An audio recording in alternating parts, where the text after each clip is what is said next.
Hello, and welcome to ASMR Storytime. Today we're going to read part 3 of The Red Tent. I'm not going to do any unboxing today. It's getting kind of late and it just takes so long to do it. So I'm going to try to read as many chapters as I can. Part 3 is the last part of this novel. There are 5 chapters. I am still having some issues with my voice, so I do apologize. I do have some gum in my mouth, so hopefully that will help. Let's go ahead and get on into it.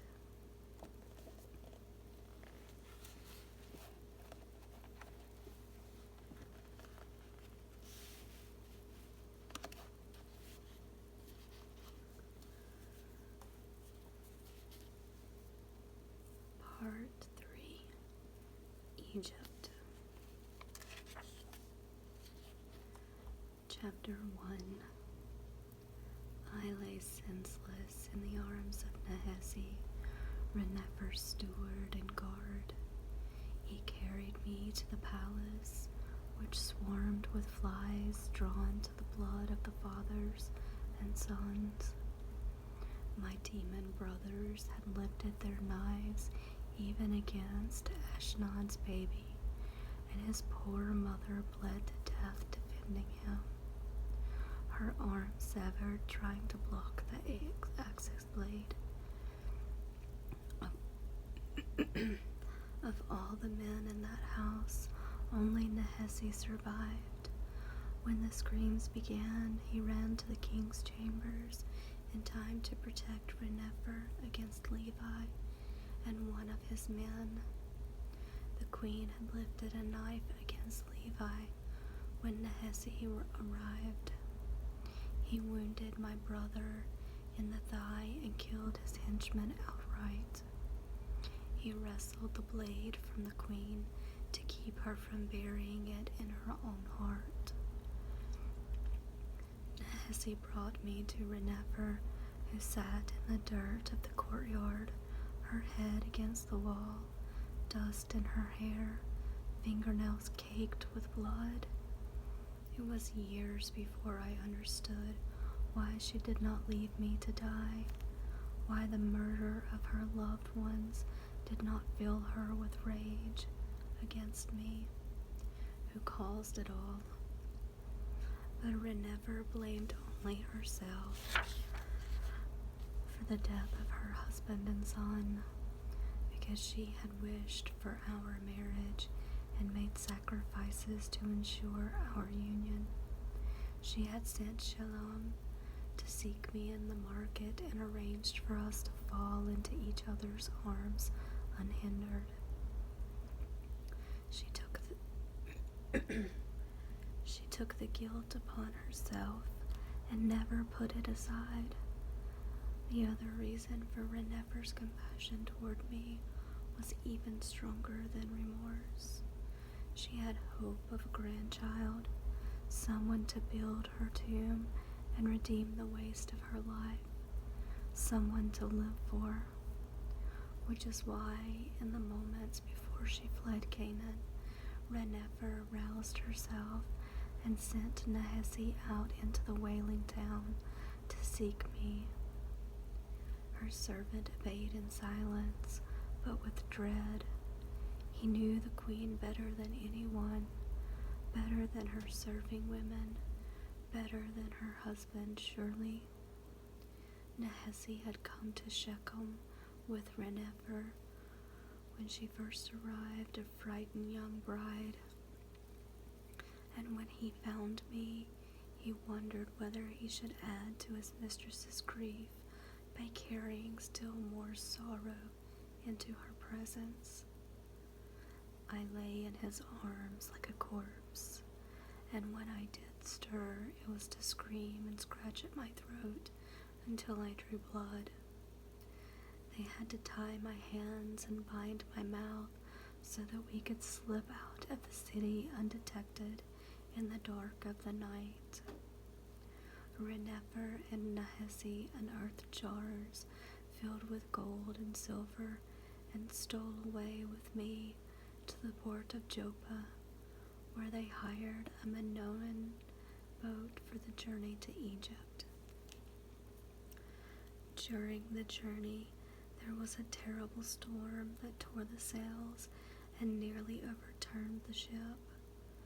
The sailors who heard me screaming and sobbing thought I was possessed by a demon who roiled the waters against them.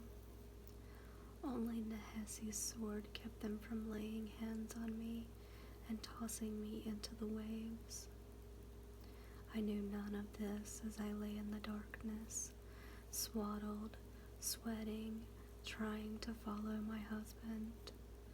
Perhaps I was too young to die of grief, or maybe I was too well cared for to perish in sorrow.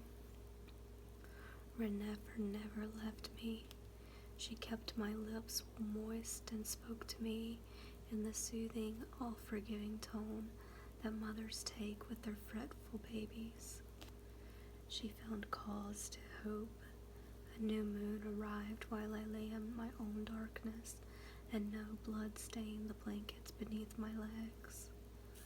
My belly was soft and my breast burned, and my breath smelled of barley. After a few days, my sleep became less fevered. I gulped at the broths that Renefer fed me and squeezed her fingers in mute gratitude. On the day of our landing, my mother-in-law came to me, placed her finger firmly on my lips, and spoke with an urgency that had nothing to do with my health. We returned to the land of my mother and father, she said. Hear what I say and obey. I will call you daughter in front of my brother and his wife, she said. I will tell them that you served in my household and that my son took you, a virgin, with my consent. I will say that you helped me to escape from the barbarians. You will become my daughter-in-law, and I will be your mistress. You will bear your son on my knees, and he will be a prince of Egypt.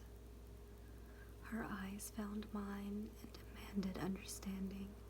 She was kind and I loved her, and yet something seemed wrong. I could not name my fear as she spoke. Later, I realized that my new mother, had not named her son, my husband, saying nothing of his murder, nor of my brothers and their deception. We never wept or mourned over Shalom, nor did she tell me where my beloved was buried. The horror was to remain unspoken, my grief sealed behind my lips. We never again spoke of our shared history, and I was bound to the emptiness of the story she told. When I set foot in Egypt, I was pregnant and widowed. I wore the white linen of an Egyptian, and although I was no longer a maiden, I went with uncovered head like the other women of the land. I carried a small basket for Renefer, but I brought nothing of my own. I had not so much as a scrap of wool woven by my own mothers, nor even the consolation of memory. There were many wonders to see on the journey to the great city of the south, which was home to Renefer's brother. We passed cities and pyramids, birds and hunters, palms and flowers, sandy wastes and cliffs, but I saw nothing of these. My eyes stayed mostly upon the river itself, and I stared into the water, trailing a hand into the darkness, which was by turn brown, green, black, gray, and once, as we passed a tannery, the color of blood. That night I woke clutching my neck, drowning in blood, screaming for Shalem, for help, for my mother, in the nightmare that would visit me again and again. First I felt the weight of Shalem against my back, a wonderful heaviness that comforted me completely. But then came an unnatural heat into my chest and hands, and then I discovered my mouth was full of Shalem's blood, my nose clogged with the dusty smell of life ebbing out of him. My eyes were thick with blood, and I struggled to open them.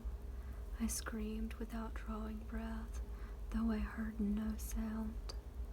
Still, I kept screaming in hope that my heart and my stomach would rise out of me in the scream, and I could die too.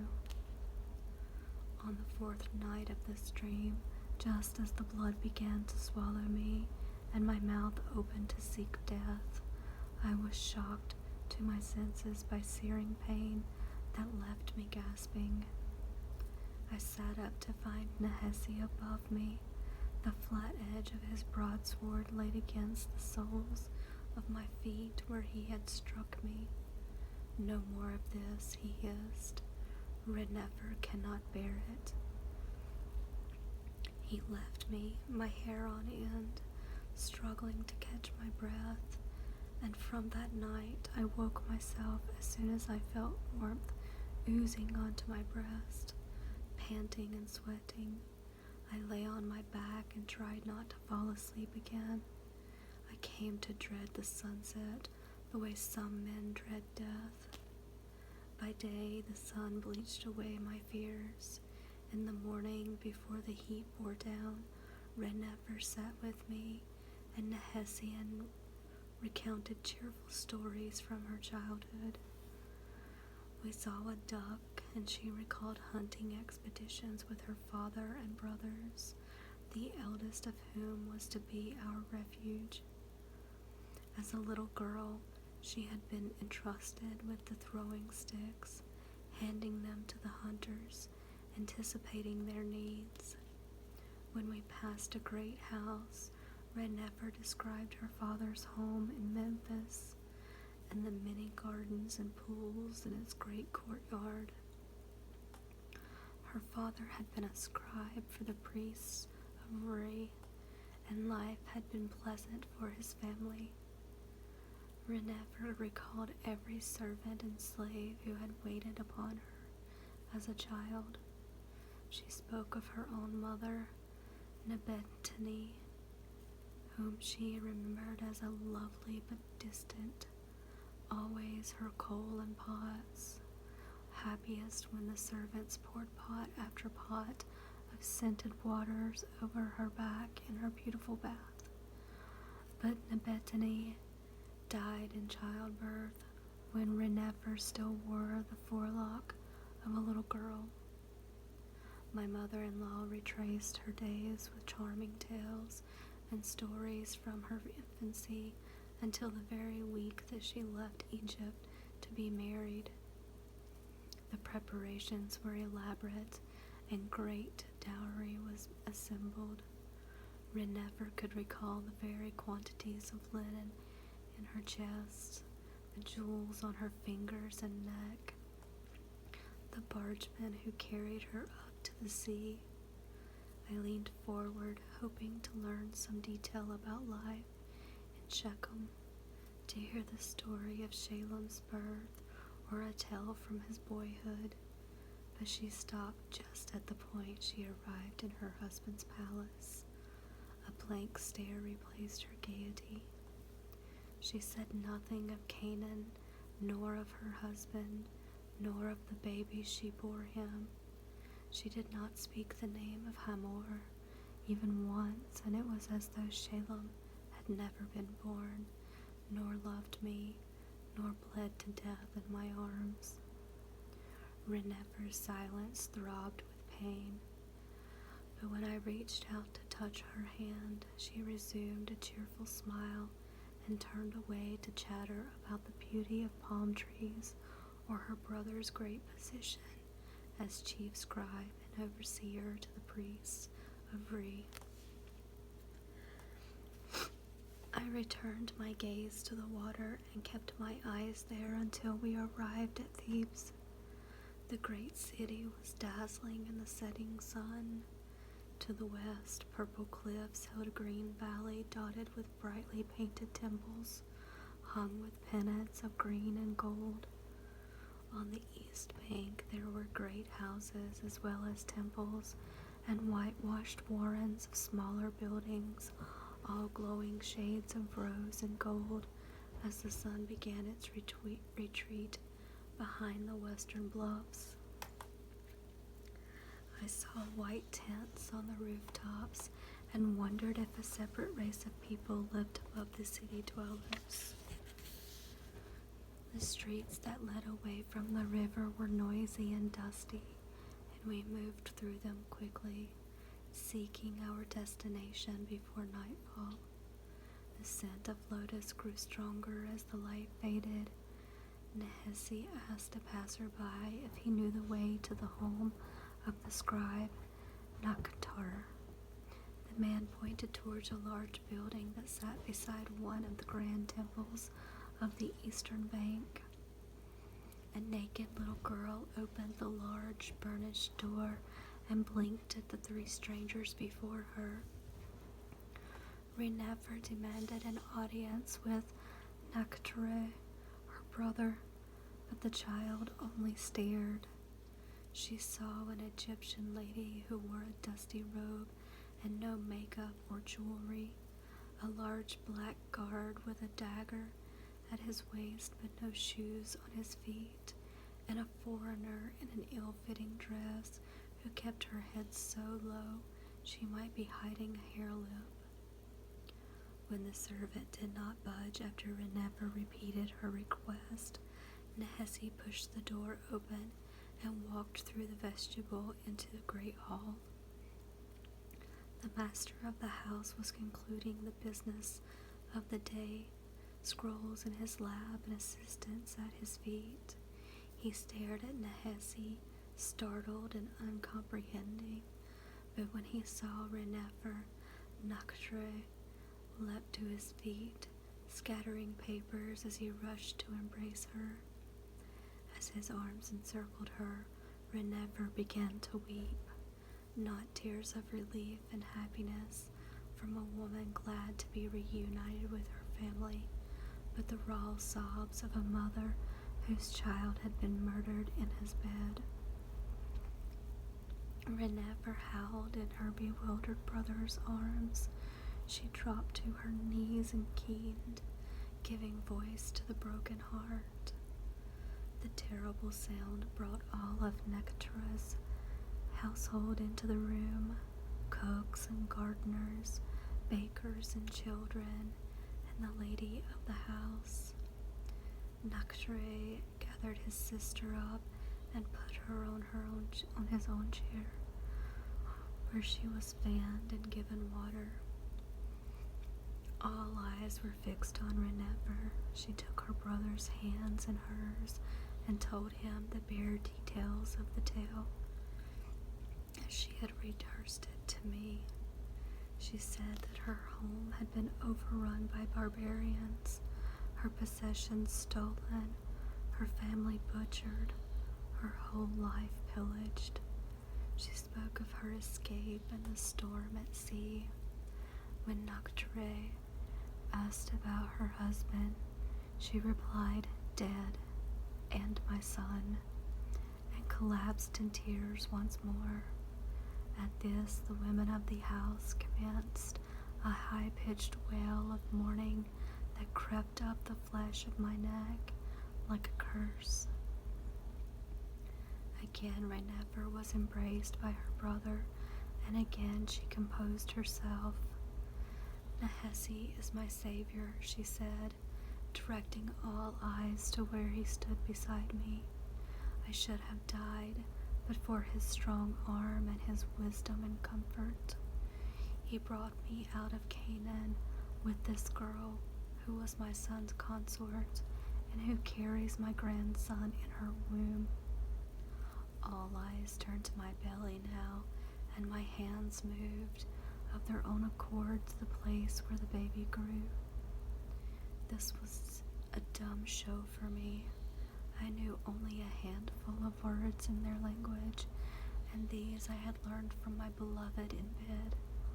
I knew the words for the parts of the body, for sunset and sunrise, for bread and wine and water, for love. But Egyptians are expressive people who speak with their hands and show their teeth when they talk, and I followed the story well enough. I watched Renefer's face and learned that her father had died, that her younger brother was far away, that a favorite friend or perhaps a sister was dead in childbirth, that Nokshre wasn't successful as his father had been. I stood by the door, safely forgotten, until I collapsed. I awoke sometime later in the dark on a sweet-smelling pallet beside a bed where Renefer slept softly. The rest of the household seemed asleep as well. The silence was so deep. If I had not walked through the noisy streets of a city that very afternoon, I would have thought myself in the middle of a deserted meadow or on top of a mountain. A bird broke the hush, and I listened, trying to find the melody of its wild song. Had I ever heard a bird sing at night? I could not remember. For a moment I forgot everything but the sound of a bird singing to a half moon, and I nearly smiled. My pleasure ended the next moment when I felt a light touch on my fingers. I jumped to my feet, but remembering Nehesi's sword on my feet stifled my scream. A small shadow moved in a circle around me. The bird still trilled, but now it seemed to mock the joy I had felt a moment earlier. I watched in horror as the shadow leapt onto Renefer's bed and then seemed to disappear. My eyes ached from searching in the dark, and I found myself weeping over the death of my good mistress, for surely the creature had killed her. I wrung my hands and pitied myself, alone and abandoned in a far land. A sob escaped me, and Renefer stirred. "What is it, child?" she murmured, half asleep. "Danger," I hiccuped. She sat upright, and the shadow leapt down toward me. I covered my head and shrieked. Renefer laughed softly. "A cat," she explained. "It is only the cat, Bastet, rules the heart of the house here. Sleep now." She sighed and turned back to her pillow.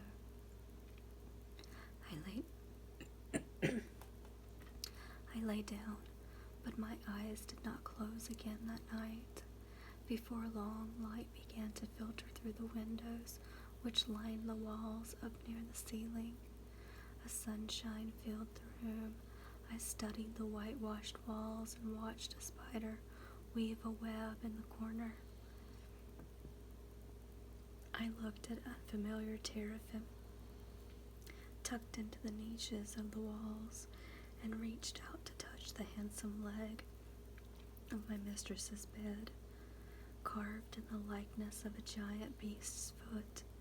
I inhaled the aroma of my bed, hay sweetened with the scent of an unfamiliar flower. The room seemed crowded with elaborate baskets and plaited mats.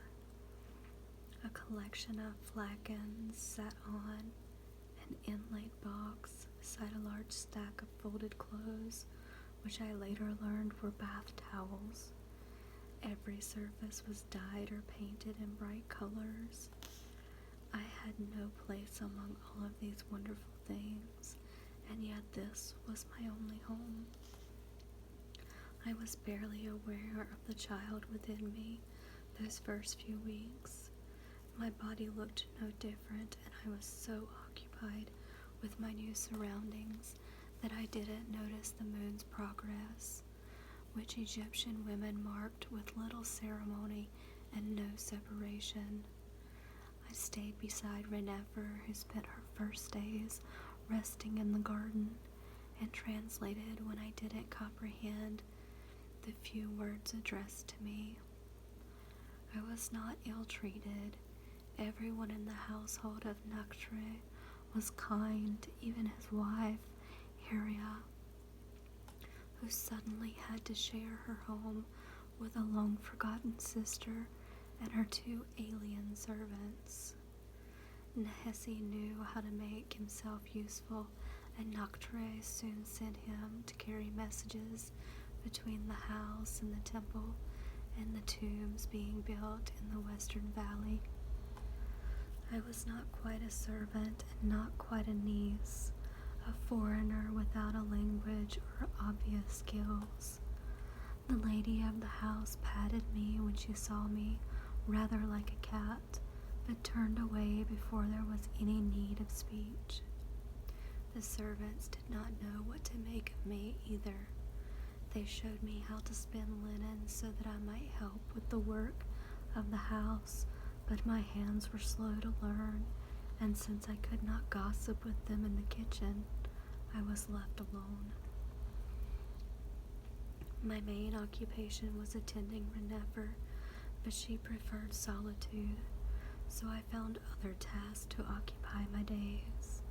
I was drawn especially to the stairways of the house, and took any excuse to walk up and down, watching how the room changed in every step.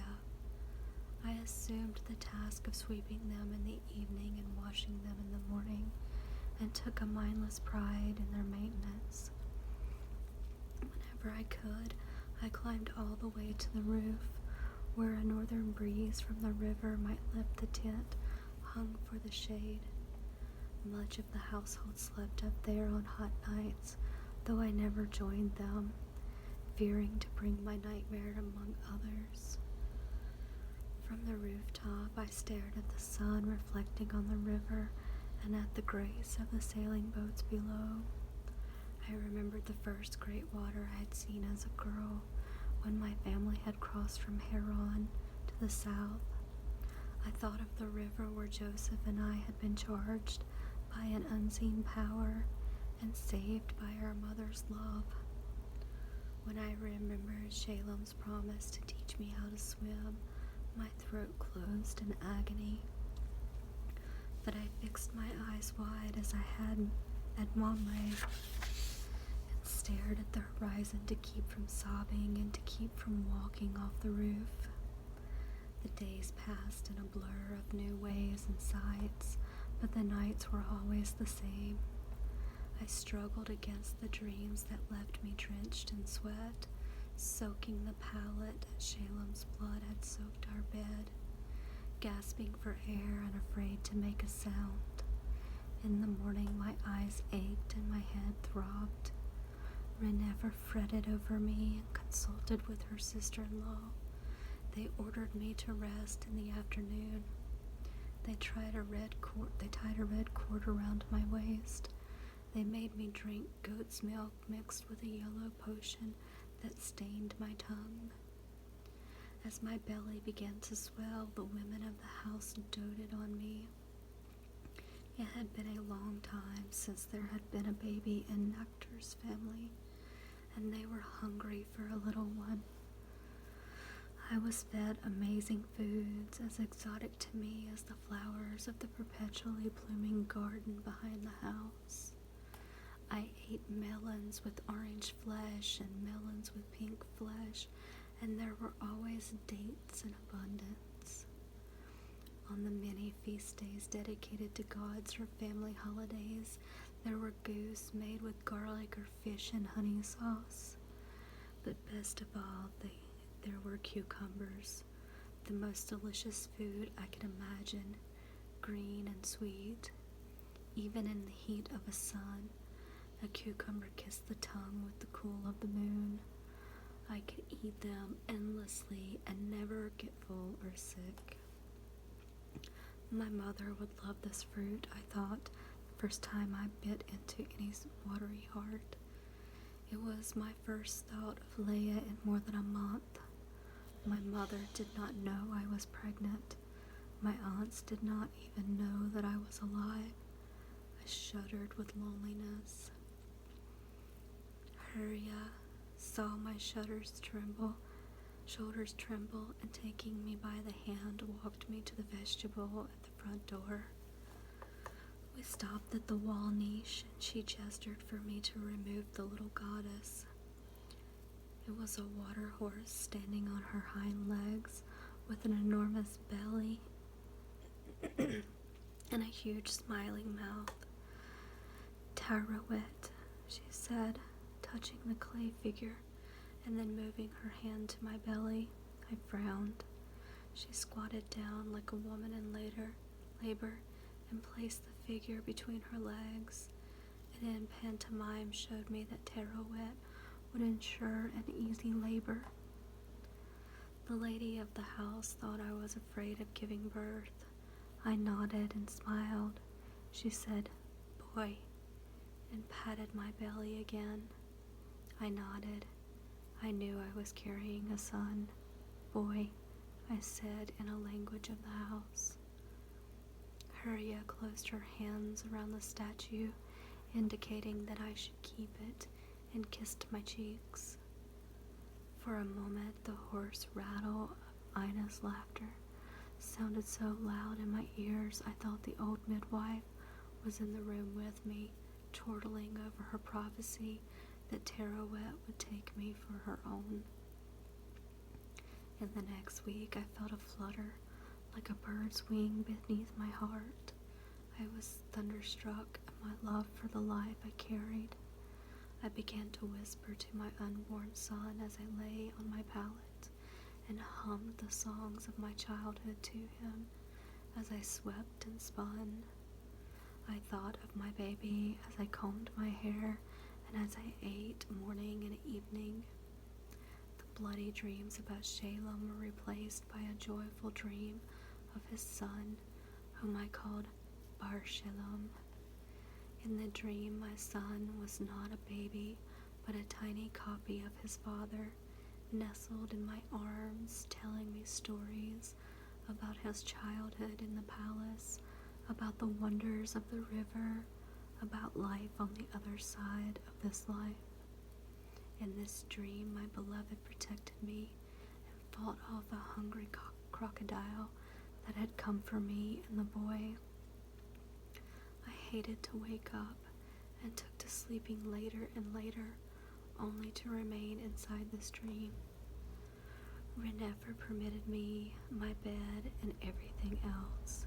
Before we slept, she and I would watch my belly roll and shake. "He is strong," she rejoiced. "May he be strong," I prayed. I was not prepared when my time came. Confident of everything I had learned from Rachel and Ina, I had no concerns about giving birth.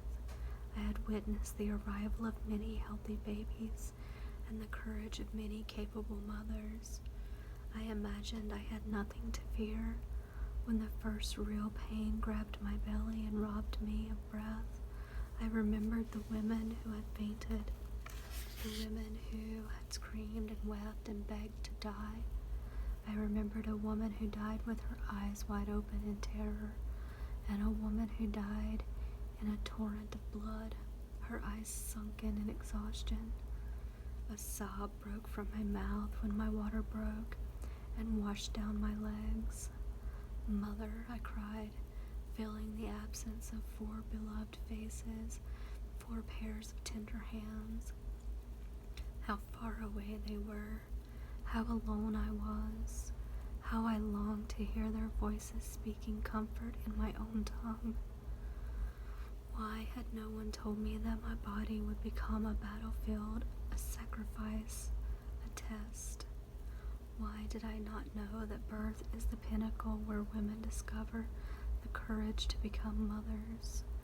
But of course, there is no way to tell this or to hear it until you are the woman on the bricks You have no idea how death stands in the corner, ready to play his part.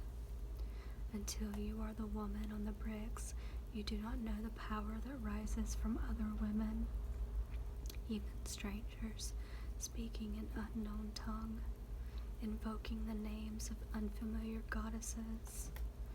Rennefer stood behind me, my weight on her knees, praising my courage.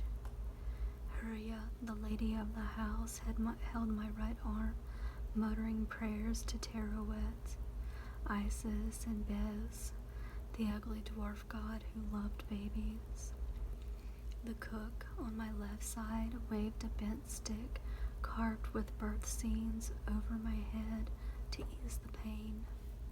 Crouching before me to catch the baby was a midwife named Merit. She was unknown to me, but her hands were as sure and gentle as I imagined Ines must have been. She blew into my face so that I could not hold my breath when the pains came, and even made me laugh a little and blow back at her. The four women chatted over my head when the pangs subsided, and cooed encouragement when the pains returned. They put fruit juice in my mouth and wiped me down with sweetly scented towels. Merit massaged my legs.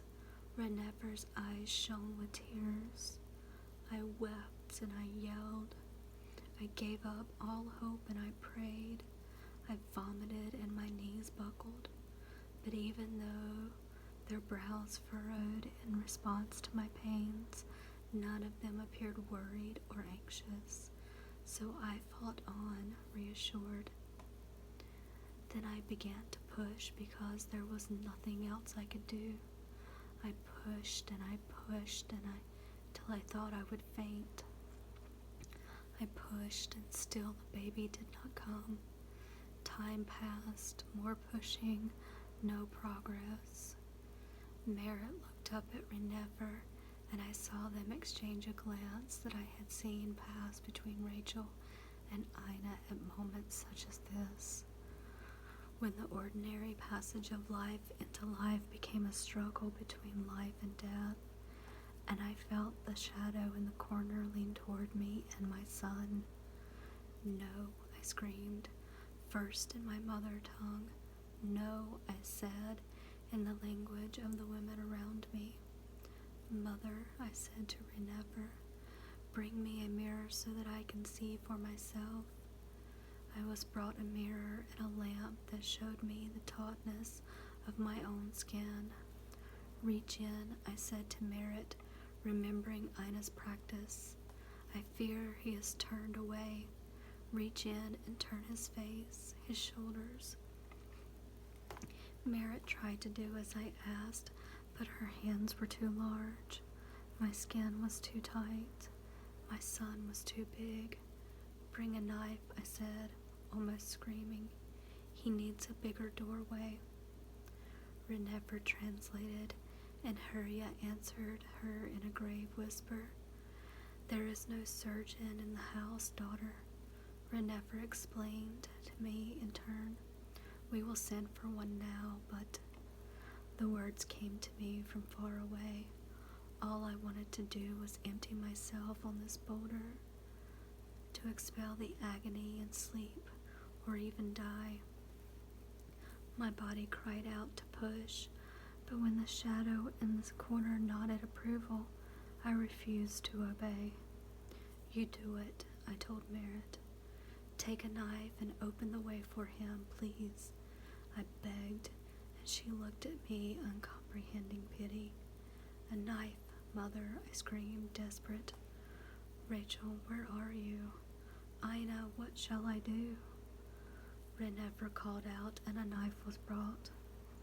Merit took it fearfully as I screamed and struggled to keep from pushing. She put the blade up to my skin and opened the door front to back as I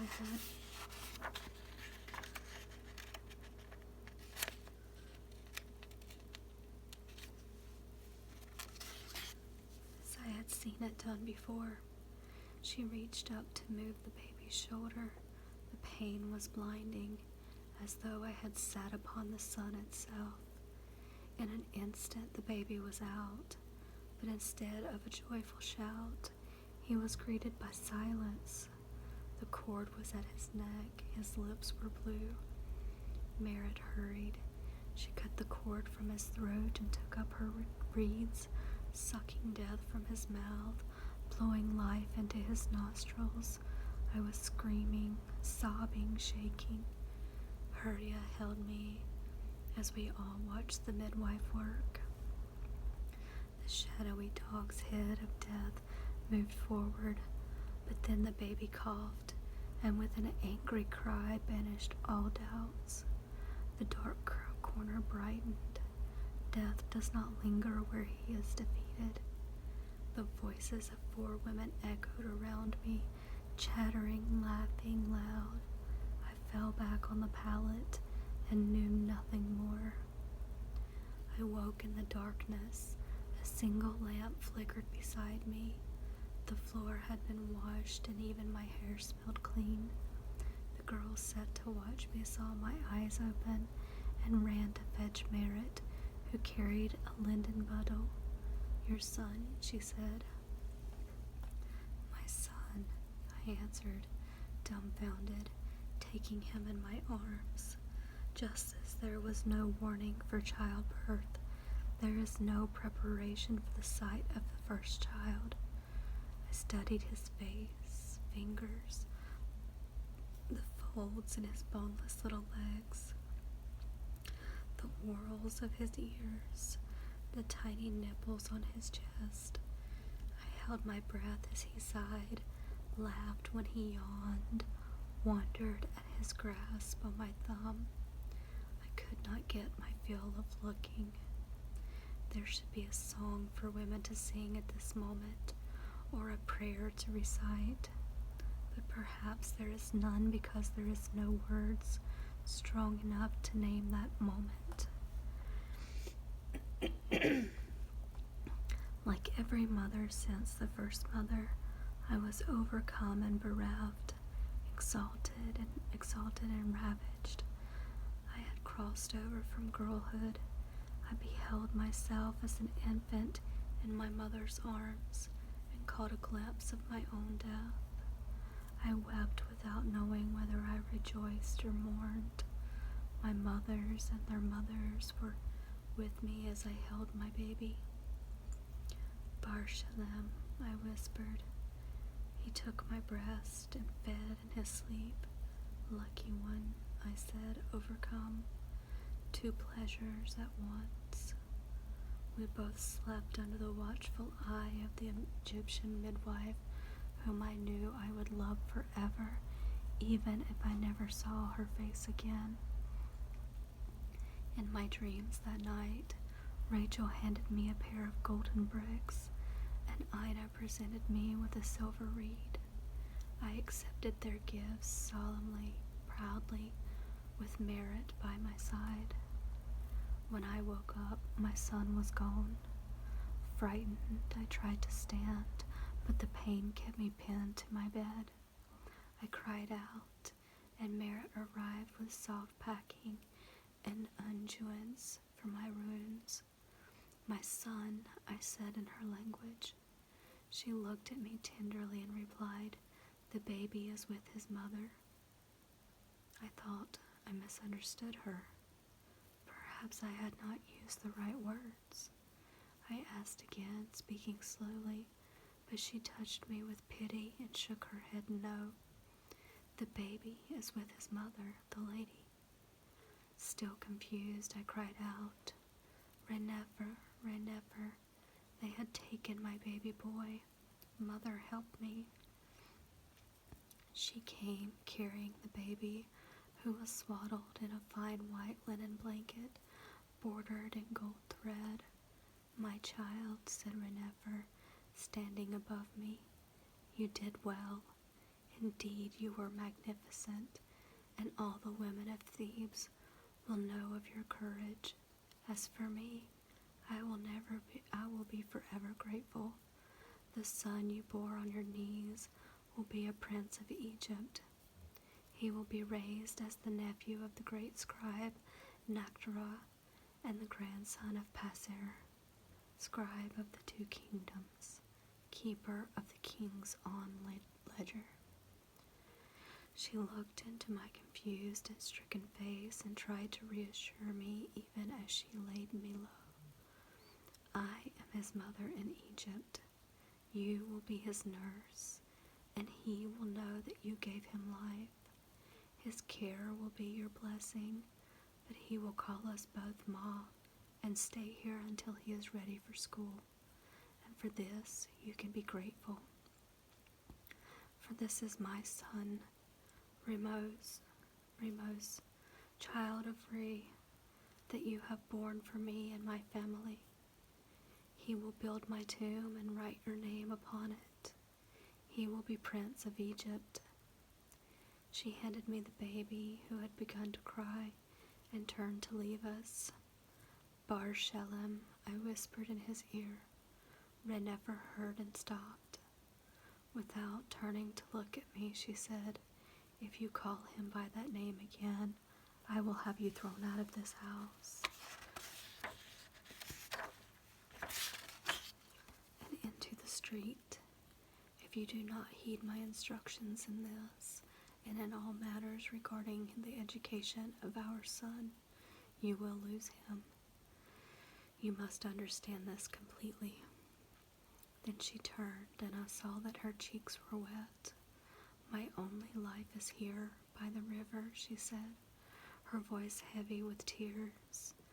The bad fortune, the evil things that stole my ka and cast it down amid the beasts in the western wilderness is over at last. I am restored to my family, to humankind, to the service of Re. I have consulted with the priests my brother serves, and it seems to them that your ka, your spirit, must belong here as well, or else you could not have survived your illness, or the journey, or this birth. Renefer looked upon the baby at my breast, and with infinite tenderness said, he will be protected against ill winds, evildoers, and naysayers. He will be Prince of Egypt. And then, in a whisper that hid nothing in her resolve, you will do as I say. At first, Renefer's words had little meaning for me. I was careful never to call my son Bar Shalom when anyone else was in the room, but otherwise I was his mother. Ramos stayed with me day and night so that I could nurse him whenever he cried. He slept by my side, and I held him and played with him and memorized his every mood and feature. For 3 months we lived in Renefer's room. My son grew from hour to hour, becoming fat and sleek and the finest baby born. Under Merritt's good care, I healed completely, and in the heat of the afternoon, Renefer watched him so that I might bathe and sleep. The days passed without shape or work, without memory. The baby at my breast was the center of the universe. I was the entire source of his happiness, and for a few weeks the goddess and I were one and the same.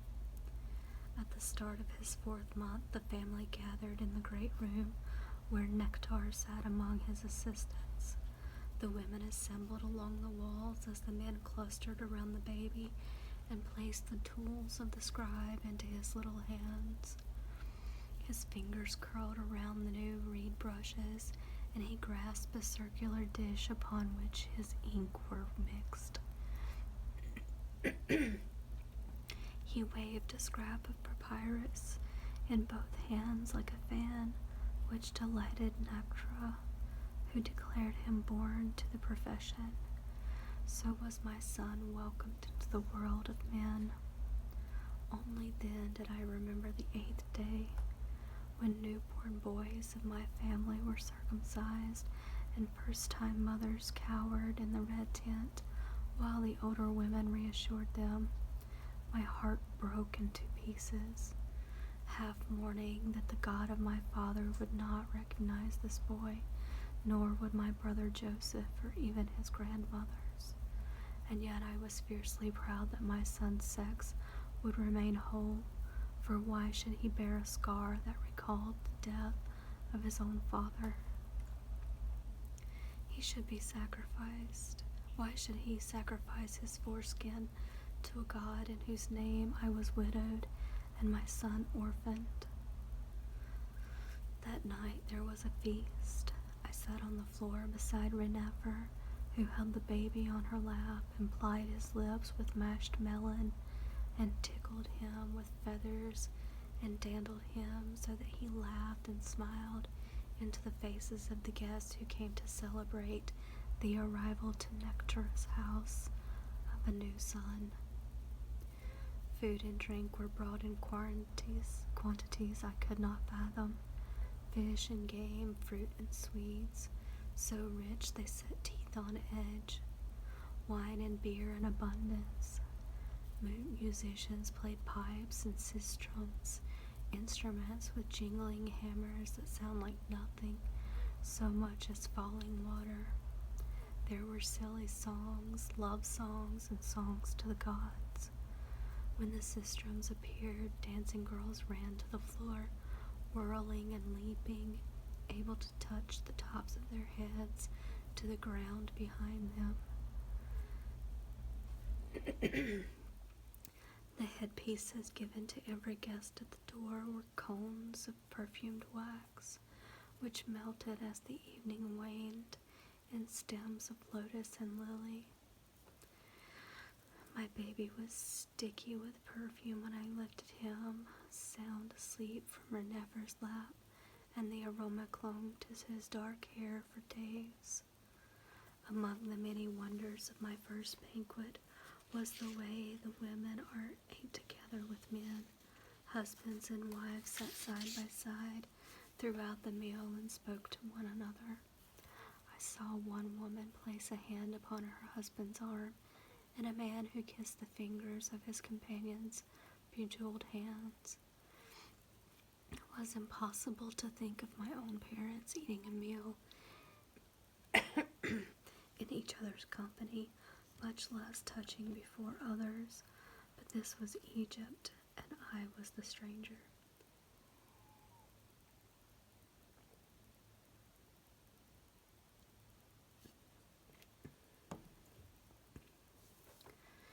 That night marked the end of my seclusion. My wound had healed and the child was healthy, so we were sent into the garden, where his mess did not soil the floors, and where his prattle would not disturb the work of the scribes. So my days were spent outdoors while my son napped in the flower beds. I weeded and gathered whatever the cook called for, and learned the flowers and fruits of the land. When he woke, he was greeted by the songs of Egyptian birds, and his eyes widened in delight as they took flight. The garden became my home, and my son's tutor, Remus, took his first steps by the side of a large pond stocked with fish and fowl, which he watched in open-mouthed wonder. His first words after Ma were duck and lotus. His grandmother brought him fine toys almost every day. She would surprise him with a ball or a top or miniature hunting stick. Once she presented him with a wooden cat whose mouth opened and closed by working a string. This marvel delighted me no less than the baby. My son loved Renefer, and when he saw her approach, he would toddle to greet her with a hug. I was not unhappy in the garden. Remus, who was healthy and sunny, gave me purpose and status, since everyone in the household adored him and credited me with his nice manner and pleasant temper. Every day I kissed my fingers and touched the statue of Isis, offering thanks to distribute among the multitude of Egypt's goddesses and gods whose stories I did not know. In gratitude for the gift of my son, I gave thanks every time my son hugged me, and every seventh day I broke a piece of bread and fed it to the ducks and fish, in memory of my mother's sacrifice to the Queen of Heaven, and in prayer for the continued health of my Remus. The days passed sweetly and turned into months, consumed by the endless task of a loving child. I had no leisure for looking backward and no need for the future. I would have stayed forever within the gardens of Ramos' childhood, but time is a mother's enemy. My baby had gone before I knew it, and then the hand-holding toddler was replaced by a running boy.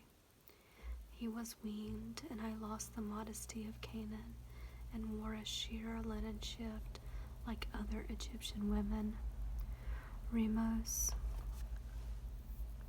had his hair shaved and shaped into the braided side lock worn by all Egyptian children. My son grew strong and sinewy, playing tough and tumble with Nakchar, his uncle, whom he called Ba. They adored each other, and Remus accompanied him on duck hunting parties. He could swim like a fish, according to Renever, though I never left the house and gardens. She went on the barge to watch.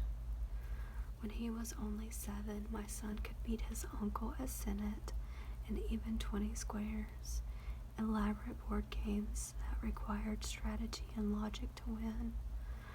From the time he could hold a stick, Naktra showed my son how to make images on bits of broken stone, first as a game and then as a teacher to a student. As he grew, Remus spent most of the time inside the house, observing Naktra at work, practicing his letters, eating the evening meal with his grandmother. One morning when he took breakfast with me in the kitchen, I saw him stiffen and blush when I split a fig with my teeth and handed him half. My son said nothing to cause me pain, but Remus stopped eating with me after that and began to sleep on the roof of the house, leaving me alone on my pallet in the garden, wondering where 8 years had gone. At 9, Remus came of age when boys tied their first girdle, putting an end to his naked days. It was time for him to go to school and become a scribe. Naktra decided that the local teachers were not accomplished enough for his nephew, and he would attend the great academy in Memphis, where the sons of the most powerful scribes received their training and commissions, and where Nektra himself had been taught. He explained all of this to me in the garden. One morning, he spoke gently and with compassion, for he knew how much it would grieve me to see Remus go. Renever scoured the markets for the right baskets for his clothing, for sandals that would last, for a perfect box in which to put his brushes. She commissioned a sculptor to carve a slate for mixing ink. Nektra planned a great banquet in honor of Remus's departure and made him a gift of an exquisite set of brushes. Ramos's eyes were large with excitement at the prospect of going out into the world, and he spoke about his journey whenever we were together. I watched the preparations from the bottom of a dark well. If I tried to speak to my son, my eyes overflowed with my throat closed. He did his best to comfort me. "I am not dying, Ma," he told me, with a serious sweetness that made me sadder still.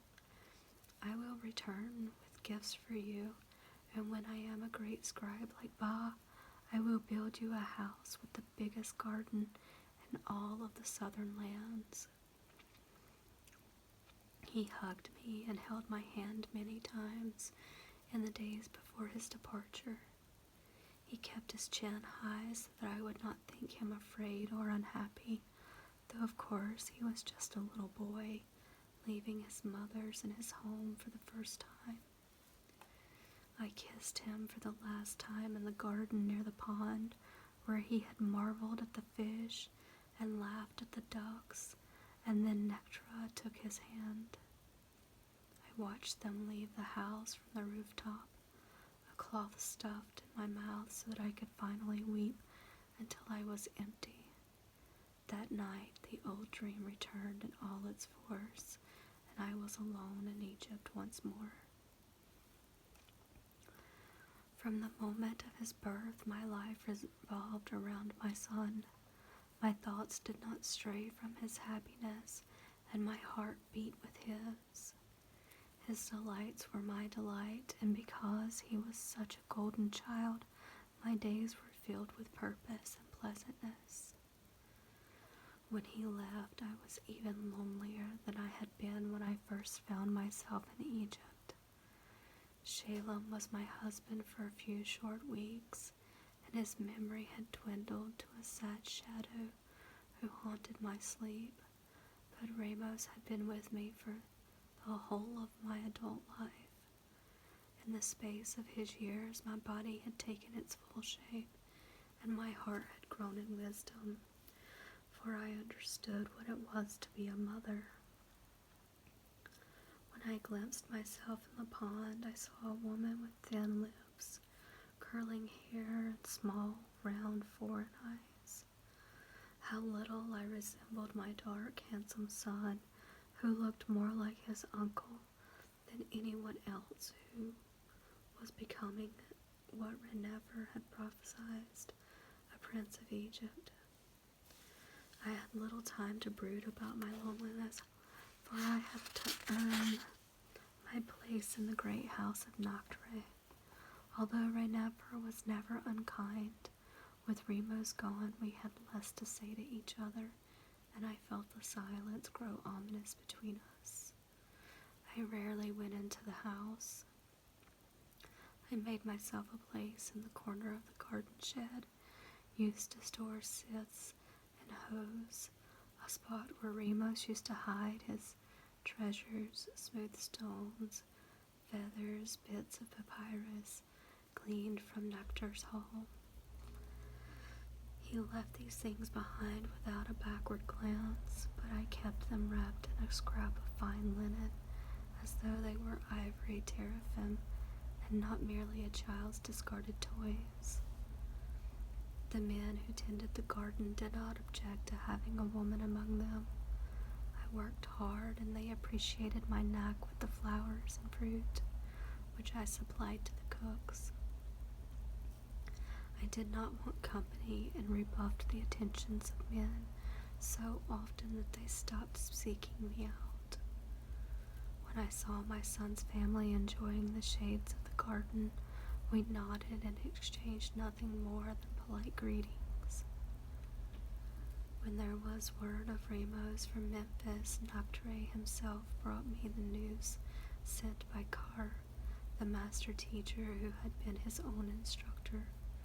Thus I learned that Ramos had mastered something called Kimt in only 2 years, a feat of memorization that proved my son would rise high and perhaps even serve the king himself. There was never any word of his coming home. Ramos was invited to go hunting with the governor's sons, and it would not do to reject such an auspicious offer. Then my son was chosen as an apprentice, an aide to Car, when the master was called to rule upon a case of law, which took up the weeks during which other boys visited their families. Once Noctre and Renefer visited Ramos in Memphis, making pilgrimage to their father's tomb there. They returned with fond greetings to me and news of his growth. After 4 years away, he was taller than Noctre, well-spoken and self-assured. They also brought proofs of his education, shards of pottery that were covered with writing. "Look," said Noctre, pointing a finger at the image of a falcon. See how strong he makes the shoulders of Horus. They made me a gift of this treasure from my son's hand.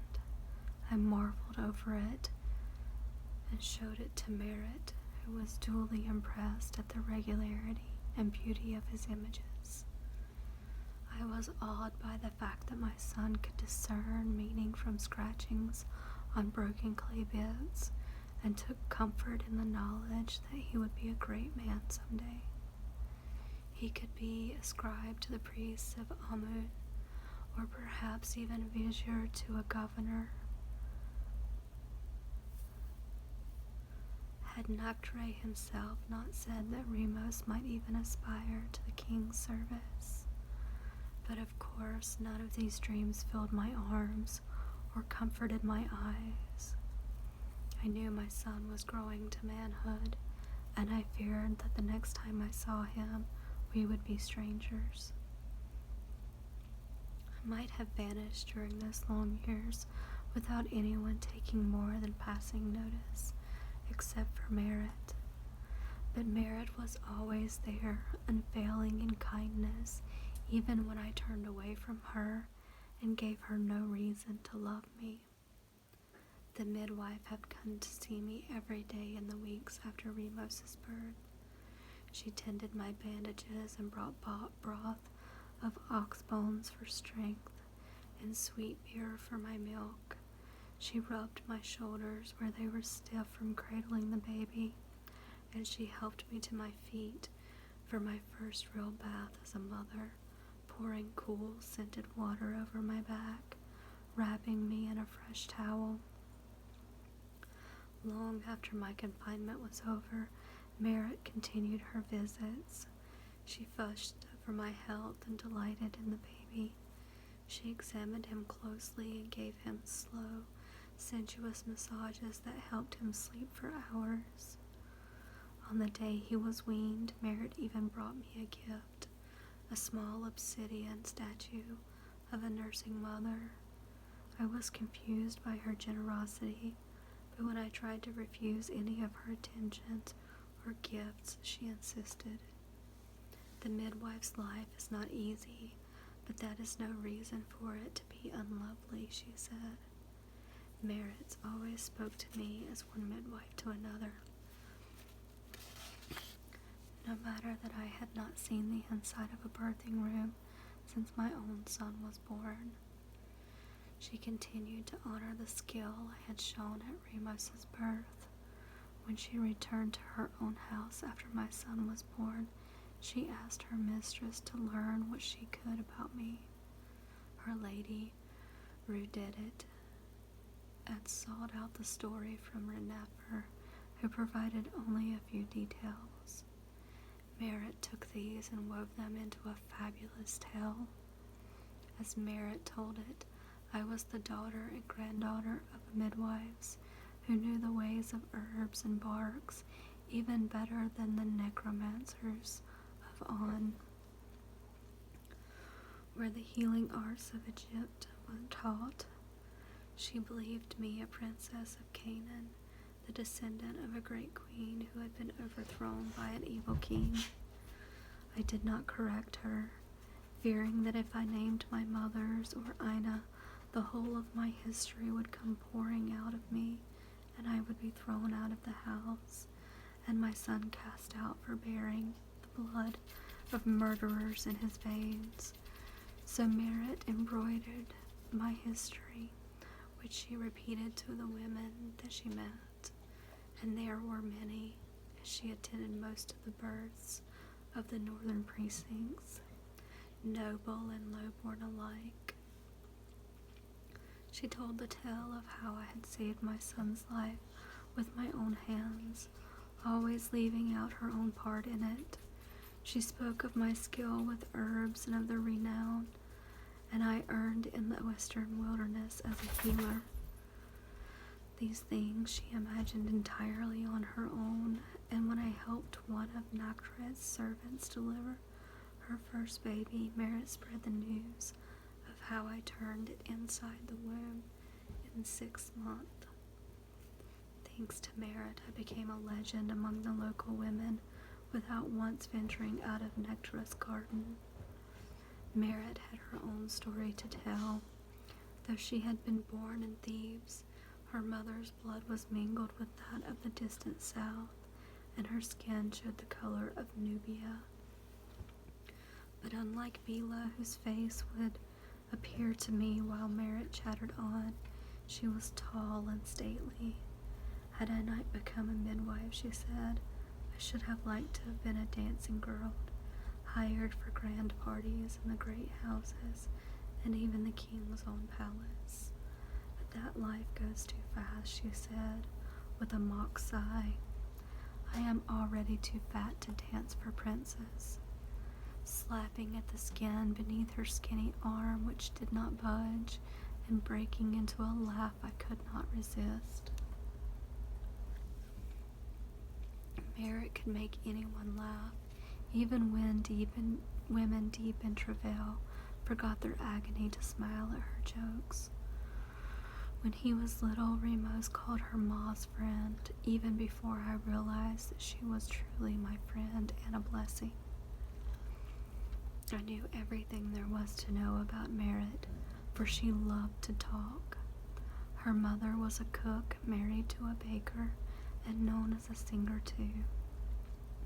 She was often called upon to entertain at parties of her master. Her voice caused audiences to shudder with pleasure at its deep renaissance.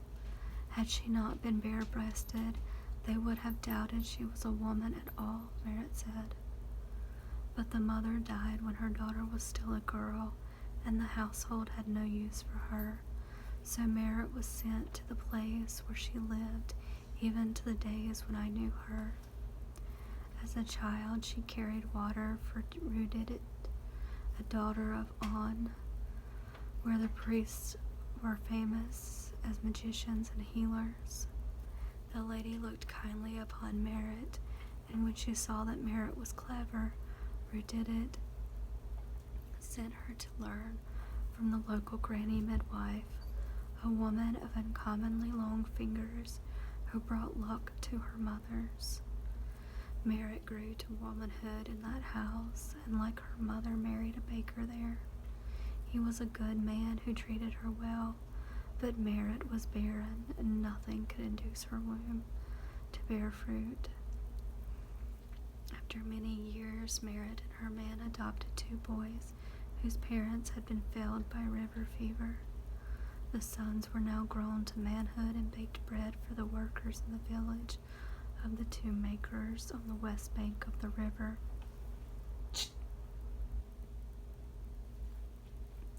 Her father was long dead, and Merit, though she saw her sons rarely, often boasted of their skills and health.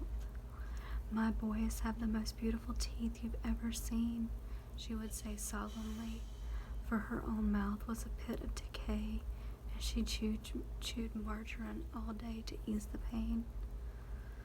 For years, Merit spared me no detail of her life and hoped that I would share some hint of mine. Finally, she gave up asking me about myself, but never ceased inviting me to attend upon birthing women with her. She would stop at Nectra's house and request of Heria or Rennefer that I be permitted to accompany her. The ladies deferred to me, but I always declined. I had no wish to stray from Remos, nor had I any desire to see the world. I had not stepped outside the grounds since I arrived, and as the months became years, I came to fear the very thought. I was certain I would be lost or worse, somehow discovered. I imagined that someone would recognize the sin of my family upon my face, and I would be torn apart on the spot. My son would discover the truth about his mother and about her brothers, his uncles. He would be exiled from the good life that he seemed destined to inherit, and he would curse my memory. I was ashamed of these secret fears, which made me turn my back on the lessons taught to me by Rachel and Ina, and thus upon their memory. My worthlessness imprisoned me. Still, I could not do what I knew I should. Merritt never gave up. Sometimes, if a birth went badly, she returned afterward, even in the dead of night, waking me from my pallet in the garden shed to tell the story and ask how she might have done better. Often I could reassure her that she had done the best anyone could do, and we would sit silently together. But sometimes I would hear a story and my heart would sink. Once, when a woman had died very suddenly given birth, Merritt did not think to take a knife and try to free the baby in the womb, so both of them perished. I did not shield my dismay well enough, and Merritt saw my face. "Tell me then," she demanded, grabbing me by the shoulders. "Do not curl your lip when you might have saved the baby. Teach me at least, that I might try." Shamed by Merritt's tears, I began to speak of Ina's methods, her way with a knife, her tricks of manipulation. I tried to explain her use of herbs, but I lacked the Egyptian names for plants and roots, so Merritt brought her herbal kit, and we began to translate. I described my mother's way with her nettle, fennel, and coriander, and she scoured the markets searching out leaves and seeds I had not seen since childhood. Merritt brought me samples of every flower and stem sold at the wharf. Some of it was familiar, but some of it stank. Especially the local concoctions, which depended upon dead things, bits of dried animals, ground rocks and shells, and excrement of every description. Egyptian healers applied the dung of water horses and alligators and the urine of horses and children to various parts of the body in different seasons.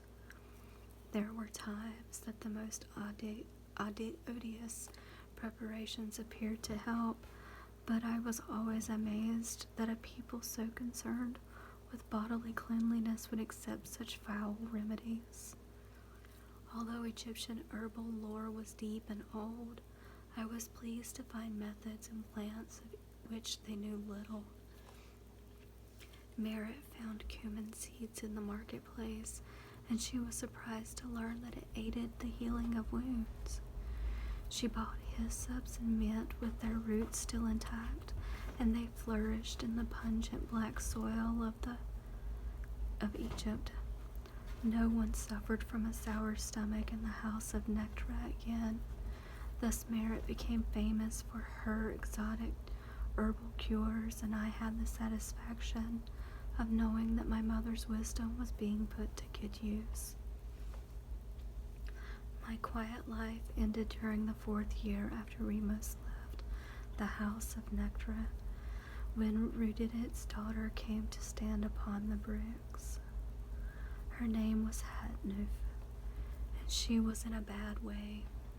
Her first baby had been born dead, full-sized and perfect in every feature, but lifeless. After years of miscarrying, another child had finally taken root, but she faced this labor in terror, and after a full day of travail, the pains had not advanced the baby's progress. Merritt was in attendance, and the lady of the house had sent for a physician priest, who chanted prayers and hung the room with amulets, and set a pile of herbs and goat dung to smoke while Hatnuf crouched over it.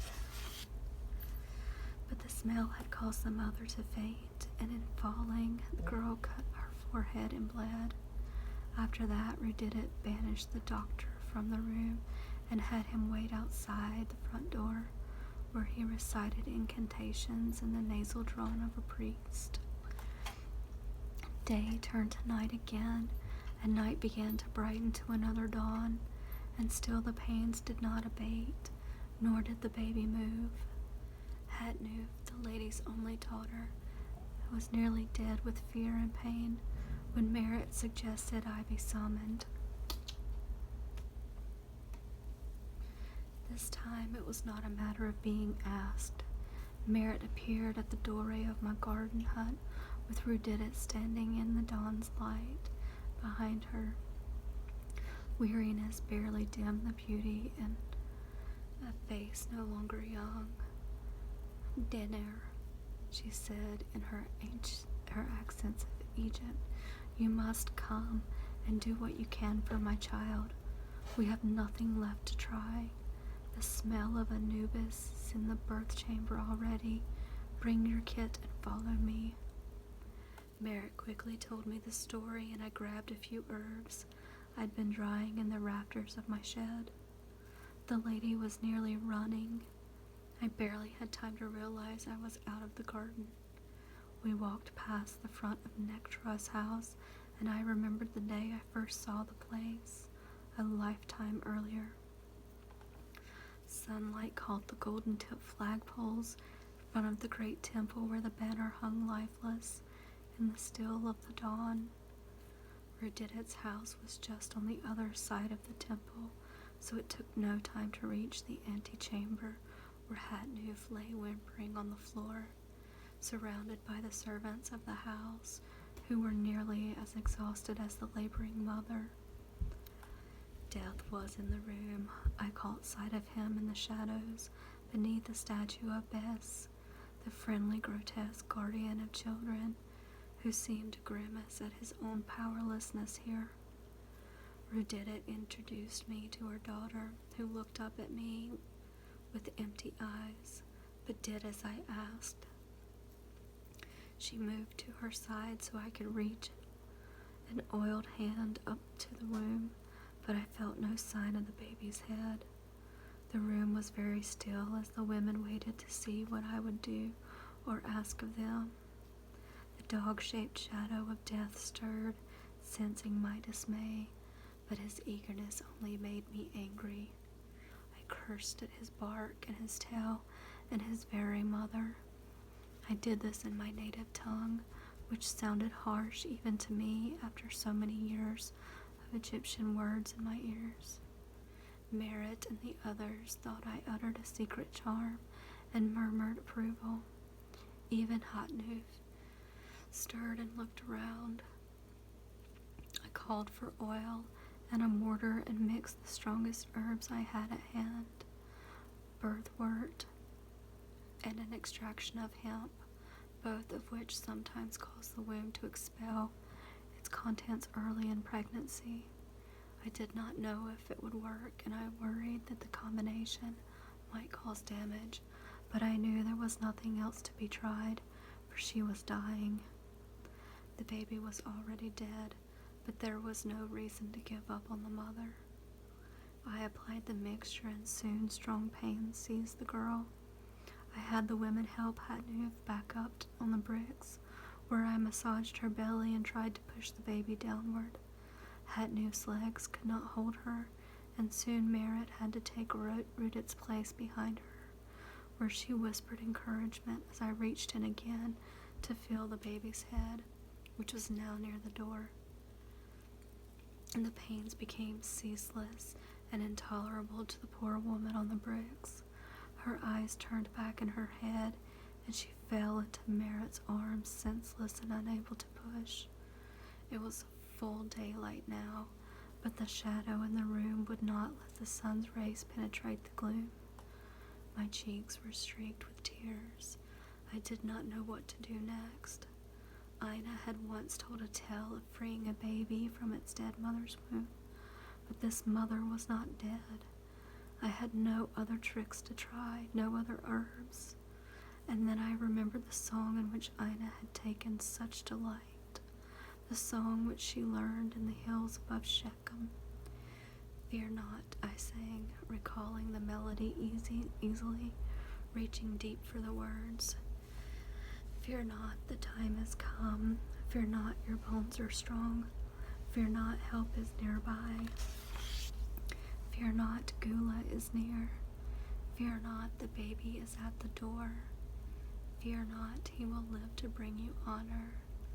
Fear not, the hands of the midwife are clever. Fear not, the earth is beneath you. Fear not, we have water and salt. Fear not, little mother.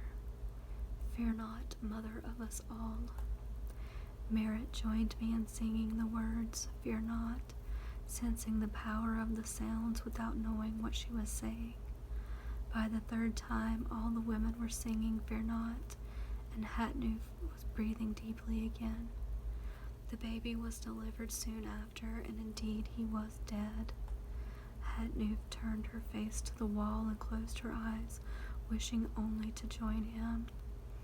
But when Merritt began to pack the poor, battered womb with boiled linen, Hatnoof cried out again in the voice of a laboring mother. There is another child, said Merritt. Come, dinner, she said, catch the twin. With just one more push, Hatnoof delivered a baby utterly unlike its brother. Where the first one was fat and perfect and lifeless, this one was puny and wrinkled and bellowed with the lungs of an ox. Merritt laughed at the sound, and the room erupted in peals and gales and giggles of relief and joy. The bloody, unwashed, squalling baby was passed from hand to hand, kissed and blessed by every woman there. Rudidit fell to her knees and laughed and wept with her grandson in her arms. But Hatnoof did not hear us. The little one arrived in a torrent of blood that would not cease. No amount of packing staunched the flow, and within moments of her son's birth, Hatnoof died, her head on her mother's lap. The scene in the room was terrible. The mother dead, one baby dead, a scrawny newborn wailing for the breast that would never feed him. Rudidit sat, bereaved of her only daughter, a grandmother for the first time. Merritt wept with her mistress, and I crept away, wishing I had never ventured out of my garden. After the horror of that scene, I thought I would be forbidden to enter another birth chamber, but as Merritt told the story, I alone was responsible for saving the life of the surviving child who had been born. She said, on a day so hated by Set that it was a miracle he drew a single breath. Soon messengers from other important houses of Thebes came to the door of Noctris' garden with orders not to return home without Dinner, the midwife. These were the servants of priests and scribes and others who could not be gainsaid. I consented only if Merritt would accompany me, but since she always agreed, we became the midwives of our neighborhood, which comprised many fine houses, where the ladies and their servants enjoyed fertile wombs. We were called at least once every 7 days, and for every healthy baby we were rewarded with jewelry, amulets, fine linen, or jars of oil. Merritt and I divided these goods, and though I often offered to share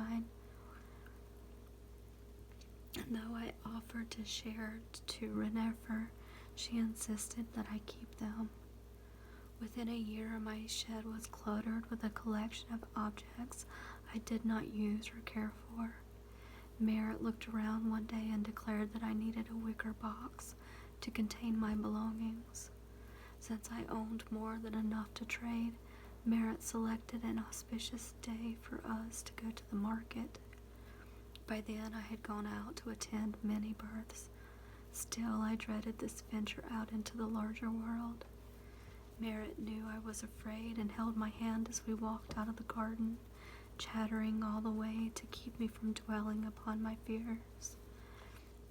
I held on to her like a baby in fear of losing her mother, but after a time found the courage to look upon the sights of the busy Theban quay. The harvest was still many days off, and most of the farmers had little to do but wait for ripening, so the stalls were clogged with country folk who had nothing much to trade except time. Merritt exchanged a beaded necklace from one of her mothers for some sweet cake, and we ate as we wandered, arm in arm, from one stall to the next. I marveled at the amount of jewelry for sale and wondered who could afford so many baubles. I saw sandal makers turning out cheap shoes made to order. A line of men waited for one particular barber, known to have the best gossip. I averted my eyes from a pile of Canaanite woolens, which might have been woven by my own aunts. Merritt and I laughed over the antics of a monkey who held a brace of tail, hungry-looking dogs on leads and made them beg for scraps of food. After we had taken on the sights, my friend said it was time to start our hunt. But the first basket maker we came upon had nothing large enough to suit my needs, so we walked on, passing the wine and oil merchants, bakers, and men selling live birds. We saw many beautiful things, too: incised Cushite pottery, hammered bronze vases, household gods and goddesses, three-legged stools and chairs. My eyes fell upon a handsome box with an inlaid cover that bloomed with a garden made of ivory and faience, and a mother of pearl. "Now there's a piece of the master's tomb," said Merritt in honest admiration. The carpenter appeared behind his work and began to tell the story of its making, where he purchased the acai wood, and how much difficulty he had in applying the ivory. He spoke thoughtfully and slowly, as though he were telling a story rather than trying to make a sale. I kept my eyes on the box as he spoke, hearing only the warmth of his voice and staring at his hands as they traced the design upon his handiwork. Merritt started teasing the fellow. "What do you take us for, knave?" she asked. "Do you think we are rich ladies disguised as midwives? Who but a rich man can afford anything so fine as this? Who can lay claim to such work of art except the king's own tomb maker? You are pulling my leg, little man," she said.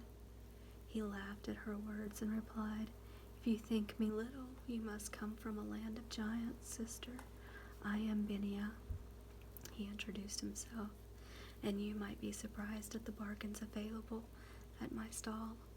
"It all depends upon the buyer, my dear," he teased back. "Beautiful women always get what they want." At this, Merritt howled with laughter and poked me in the ribs, but I said nothing, for I knew that his words had been aimed at me. In an instant, Merritt, too, understood that the carpenter had been talking to me, and although I had not said a word, the sound of his voice and the gentleness of his words had moved me. My fingers, almost of their own accord, traced the pattern of a milky white leaf that was inlaid upon the box. "This comes from the heart of a sea creature that lives far off the north," Benia said, pointing to another part of the design. I noticed the size of his hands. His fingers were thick as the branches on a young fruit tree, and even longer than his massive palms, which hard work had gnarled into mountains and valleys muscles. He caught me staring and drew his hand away as if in shame. "When I was born, my mother took one look at me and cried out when she saw these," Benia said. "They were far too large for my body even then. A sculptor," she said to my father, who apprenticed to me to the finest stone cutter. But I had no talent for stone. The alabaster cracked when I so much as looked at it, and even granite would not permit me to approach. Only wood understood my hands, supple and warm and alive. Wood speaks to me and tells me where to cut, how to shape it. I love my work, lady." He looked into my eyes, which I had raised to his face as he spoke. Merritt saw the look pass between us and leapt into the silence like a shrewd fishwife. This is dinner. Tradesmen, a widow, and a finest midwife in Thebes. We come to the market in search of a simple basket to hold payment from her grateful mothers. But a basket will not do for a master, said Binia, turning to the bargain with Merritt. Let me see what you have brought to trade, mother, for I have been sitting here all day without luck. Merritt unpacked our collection of trinkets, a carved slate for mixing malachite into green eyeshadow, a large carnelian scarab too red for my stomach, and a beautiful beaded head covering, the gift of a pretty young concubine who gave birth to a fine little boy she handed directly to her mistress without even looking at the baby. Merritt and I saw many strange things in the birthing rooms of Thebes. Binia feigned interest in the scarab.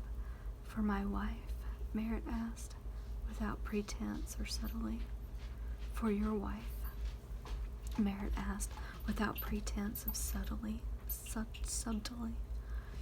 No wife, Binia replied simply.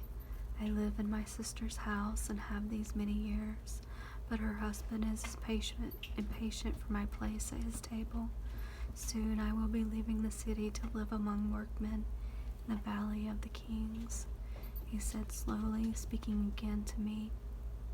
At this, Merritt grew excited on her own behalf and told him all about her sons who were bakers employed for the workmen there.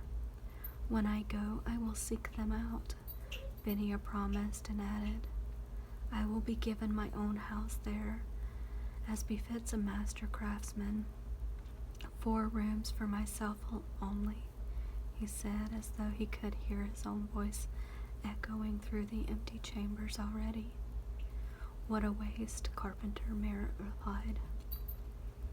As the two of them exchanged these confidences for my benefit, my fingers followed the edges of the pond that Binia had fashioned on the box cover. Before I could draw away, he covered my hand with his own. I was afraid to look into his face. Perhaps he was leering. Perhaps he thought by making this absurd transaction, trading a pretty bauble for a masterwork, I then would owe him the use of my body. But when Merritt jabbed me in the ribs to answer, I saw only kindness on the carpenter's face. Bring the box to the garden door at the house of Nakhtri, scribe to the priest of Amun-Ra. And Merritt said, bring it tomorrow. She handed over the scarab. Tomorrow in the morning, he said, and we left. Now that was a good transaction, girl, said Merritt, and that scarab was a lucky piece to buy you a treasure box and a husband too. I shook my head at my friend and smiled as though she were babbling, but I did not say no. I said nothing at all. I was embarrassed and thrilled.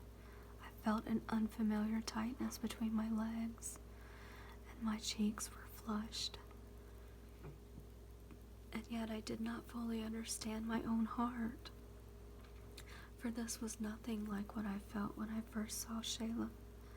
Not hot wind blew through Binia and into me. That feeling was much cooler and calmer. Even so, my heart beat faster, and I knew my eyes were brighter than they had been earlier in the day. Binia and I had exchanged a few words and brushed against each other's fingers, and yet I felt connected to the stranger. I had no doubt that he felt the same. All the way home, my step beat out of the rhythm of my wonder. How can this be? How can this be? As he approached Nectara's house, Merritt broke an unaccustomed silence and laughed, saying, I'll deliver your babies yet. By my count, you are not yet 30 years. This world, I'll see grandbabies through you, daughter of my heart. And she kissed me goodbye. But once I walked into the garden, All thoughts of Benio were banished. The house was in an uproar. Remus was back. He had arrived soon after I had left. The servants had been sent to search for me, and since I never left the grounds without informing Renefer first, she had grown alarmed and even sent word to her friend who did it. When my mother-in-law saw me enter the yard carrying a half-eaten cake from the market, she grew angry and turned on her heel without speaking. It was the cook who had told me to hurry and see my son, who had come home to recover. Recover? I asked her, suddenly cold with fear. Has he been ill? Oh no, she said with a broad grin. He come home to heal from his circumcision and to celebrate his manhood in high style. I'll be working from dawn till midnight all this week, she said, and pinched my cheek. I heard nothing past the word circumcision. My head rang and my heart pounded as I rushed into the great hall where Remus was arrayed on a litter near Nectar's chair. He looked up at me and smiled easily, without a trace of pain in his face, which was now a different face altogether. It had been nearly 5 years since he left me, and the little boy was now a young man. His hair no longer shaved, he had grown in thick and black. His arms showed muscle, his legs were no longer silky smooth, and his chest bespoke his father's beauty. "Ma," said the young man, who was my son. "Oh, Ma, you look well, even better than I remembered." He was merely being polite. He was a prince of Egypt addressing a servant woman who had given him birth. It was just as I feared. We were strangers, and our lives would never permit us to become more than that. He motioned for me to come and sit beside him, and Nectar smiled his approval. I asked if he suffered, and he waved the question away. "I have no pain," he said. "They give you wine laced with the juice of poppies before they draw the knife, and afterward too," he said. "But that all happened a week ago, and I am quite recovered. Now it is time to celebrate, and I am home for the banquet." "But how are you, Ma?" he asked. "I am told you are a famous midwife now, that you are the only one in the great ladies of Thebes will trust when called to childbed." "I serve as I can," I said quietly, and turned his question aside, for what can a woman tell a man about babies and blood? "But you, son, tell me what you learned. Tell me of your years in school, and of the friendships and honors you earned, for your uncle says you were the best of your fellows." A cloud passed over Remus's face, and I recognized the little boy who burst into tears when he found a dead baby duck in the garden. But my son did not speak of the taunts of his schoolmates, nor recount for me the mocking cries that followed him everywhere during the first year of his studies. "Where is your father? You have no father." Remus did not speak of his loneliness, which grew as he proved himself the best of his class, and the teacher took note of him and made him the favorite. He spoke only of his teacher, Carr, whom he loved and obeyed in all things, and who doted upon him. Unlike other masters, he never beat his students or berated them for their mistakes. "He is the most noble man I have ever met, apart from Uncle," said Remus, taking Noctura's hand in his. "I am home to celebrate not only my coming of age, but the great gift Carr has given me." My teacher asked that I accompany him south to Kush, where the trade as ebony and ivory has been revived, and where the visors was caught embezzling from the king. The king himself has asked Carr to go and oversee the installation of a new overseer, and to take stock and report upon what he finds there. I will go to assist my teacher and watch when he sits as judge and the people bring their disputes before him. Remus paused so I would hear the importance of his next words. I am instructed to learn the duties of a visor. After this journey, my training will be complete, and I will receive my own commission and begin to earn honor for my family. My uncle is pleased. Mother, are you pleased as well? The question was sincere, echoing with longing of a boy who asked his mother to pronounce upon his achievements. I am pleased, my son. You are a fine man who will do honor to this house. I wish you happiness, a kind wife, and many children. I am proud of you, and proud to be your mother. That was all I could say.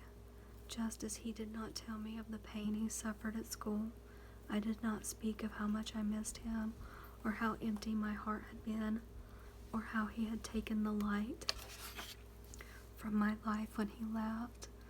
I looked into his eyes, and he returned my gaze fondly. He patted my hand and lifted it to his lips. My heart beat to the twin drum of happiness and loneliness. 2 nights later, I watched Remus from across the room at the feast given in his honor. He sat beside Nactra and ate like a boy who has not been fed for a week. He drank of the wine, and his eyes glittered with excitement. I drank wine too and stared at my son, wondering at the life he would live, amazed that he was a man already, only a few years younger than his father had been when I saw him for the first time in his father's house. Poised at the edge of manhood, Remus was half a head taller than Noctra, clear-eyed and straight as a tree. Renefra and I sat side by side for the first time in years, and admired the man-child who had given us both a reason to live. My hand brushed hers, and she did not withdraw from my touch, but held my fingers in hers, and for a moment at least, we shared our love for our son, and through him from the unnamed son and husband of Shechem. A pretty serving girl raised her eyes to him, and he flirted back. I laughed to think of the baby whose bottom I had washed now, warming to a woman. My face ached from smiling, and yet my sighs were so loud that Renefra once turned to ask if I was in any pain. It was the finest banquet I had seen, with much of a noble Thebes in attendance. The flowers shone in the light of 100 lamps. The air was thick with the smells of rich food, fresh lotus, incense, and perfume. Laughter fed by 6 kinds of beer and 3 varieties of wine pealed through the room, and the dancers leaped and twirled until they glistened with sweat and panted on the floor. A second troupe of musicians had been hired to supplement the local performers. This company sailed the river and stopping at temples and noble houses to play, but unlike the others, they refused to play with the dancers on the floor, insisting that audiences attend to their songs, said to have magical qualities. The mysterious leader was a veiled lady, blind like many masters of the harp. She was a mistress of the sistrum and the handheld bell drum. According to the gossip, the singer had escaped the jaws of Anubis and won a second life, but he had bitten off her face, which is why she wore the veil. The tale told with a wink and a nudge, for Egyptians knew how a juicy story could be used to drum up business. Still, when the veiled singer was led into the room, an expectant hush fell and the tipsy crowd sat up. She was dressed in white, covered head to toe in a gauzy stuff that floated in layers to the floor. Renefra leaned toward me and whispered, "She looks like a puff of smoke." Settled on a stool, she freed her hands from her garments to take up the instrument, and the hush released a soft gasp from her hand, for her hands were as white as her robes. Unearthly pale as though scarred by a terrible fire, she shook the sistrum 4 times and produced 4 entirely different sounds, which sobered the listeners, who quieted to attention. First, the group played a light song of flutes and drums, when the lone trumpet produced a mournful melody that caused the ladies to sigh and the men to stroke their chins. An old children's song made everyone in the room smile with the open faces they once wore as boys and girls. There was indeed magic to this music which could transform the blackest sorrow to the brightest joy. The guests clapped their hands high in the direction of the performers and raised their cups to gratitude and neck trough for the wonderful entertainment. After the applause died down, the sistrum player began to sing, accompanied by her own instrument and a single drum. It was a long song with many refrains. The story it told was unremarkable, a tale of love found and lost, the oldest story in the world, the only story. As the song began, the man returned to the girl's love, and they delighted in each other.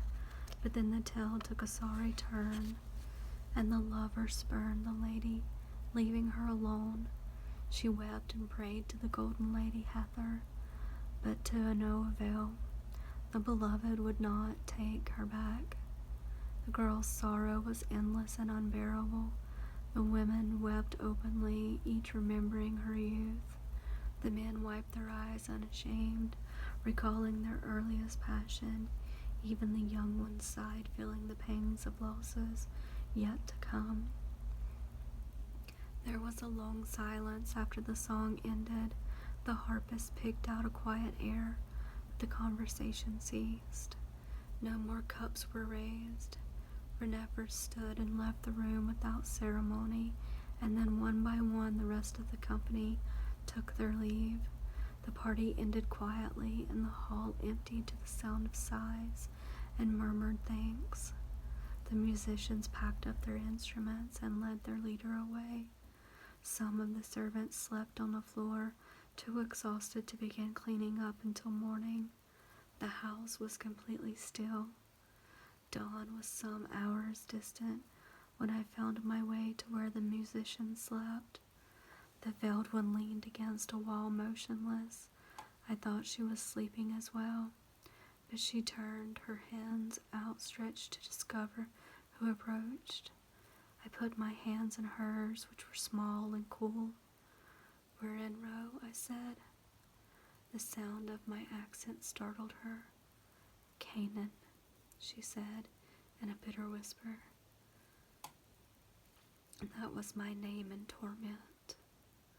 "I was a child," I said. "You were the messenger of Rebecca, my grandmother. You told us a story I never forgot, but you were murdered where in row. I was there with the grandmother when they brought you back. I saw them bury your bones. Did you truly return from the dead?"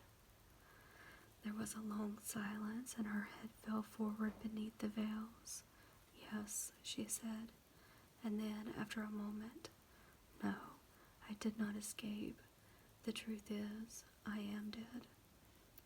How strange to find a ghost of that time here in a great house by the river. "Tell me," she asked, "are you dead too?" "Perhaps I am," I answered, shuddering. "Perhaps you are, for the living do not ask such questions, nor can they bear the pain of truth without the consolation of music. The dead understand." "Do you know the face of death?" she asked. "Yes," I said, remembering the dog-like shadow that attends so many births, patient and eager at the same time. "Ah," she said, and without warning lifted the veil. Her lips were unharmed, but the rest of her face was torn and scarred. Her nose had been broken and ripped open. Her cheeks were collapsed and seamed with deep scars. Her eyes were milky stones. It seemed impossible that anyone could survive such destruction. I was leaving Tyre with a flagon of purple dye for her. for the grandmother. It was dawn, and the sky put all of the tents of Momray to shame. I was looking up when they came upon me, 3 of them, Canaanite men like any other, filthy and stupid. They said nothing to me or to each other. They took my pouch and my basket and ripped them open, and then they turned on me. Wierinro began to rock back and forth, and her voice went flat. The first one pushed me to the ground right in the middle of the road. The second one tore off my clothes. The third lifted his robe and fell upon me. He emptied himself into me, who had never laid with a man, and then he spit into my face. The second one took his turn, but he could not do the deed, and so he began to beat me, cursing me for causing his problem. He broke my nose and knocked several teeth from my mouth, and only when I was bleeding was he aroused enough to do what he wished. The third one turned me over and ripped me open from the backside and laughed. She stopped rocking and sat up straight, hearing that laughter still. I lay face down on the road as the 3 of them stood over me. I thought they would kill me and end my torment, but it was not for them. Why do you not cry out? Cried the one who laughed. Do you have no tongue? Or perhaps you are not really a woman at all, for you are not the color of a woman. You are the color of a sick dog shit. I will hear you cry out, and we will see if you are a woman or a phantom. And that is when they did to me what you can see. I need not speak of that. Wierinro lowered her veil and began to rock again. At the first sound of footsteps, they left me for dead, she said. A shepherd's dog found me where I lay, followed by a boy who cried out at the sight of me. I heard him retch and thought he would flee, but instead he covered me with his robe and brought his mother. She applied poultices to my face and unguents to my body, and stroked my hands in pity, and kept me alive, and never asked me to explain. When it was certain that I would survive, she asked whether she should send word to Momray, for she had recognized the tatters of my robe, but I said no.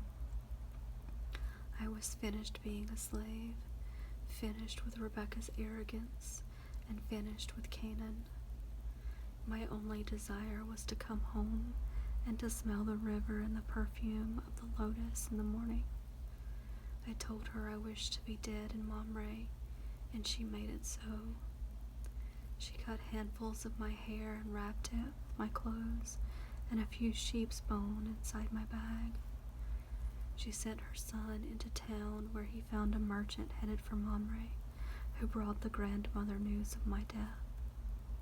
The Canaanite woman gave me a veil and a walking stick and led me to Tyre. She searched out a caravan headed for the land of the great river. They took me in exchange for one of her flock, and for the promise that I would entertain them with songs and stories. The traders brought me to On, whereas Sistrum found its way into my hands, and now I find myself here with you, with Canaan in my mouth again. At this she turned her head away from me and spat.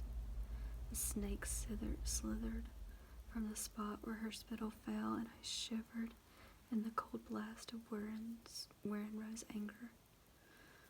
I would curse the whole nation, but for the Canaanite women's kindness. My eyes were put out, so I never saw her face, but I imagined it shining with light and beauty. Indeed, when I think of her, I see the face of the full moon. Perhaps she was atoning for some wrong she had done, or perhaps she had once been abandoned and someone helped her escape, or maybe no one had helped her when she was in need. She asked me nothing, not even my name. She saved me for no reason other than the goodness of her heart. Her name was goodness itself, Tamar, the sustaining fruit, said Werenroe, and she began rocking again.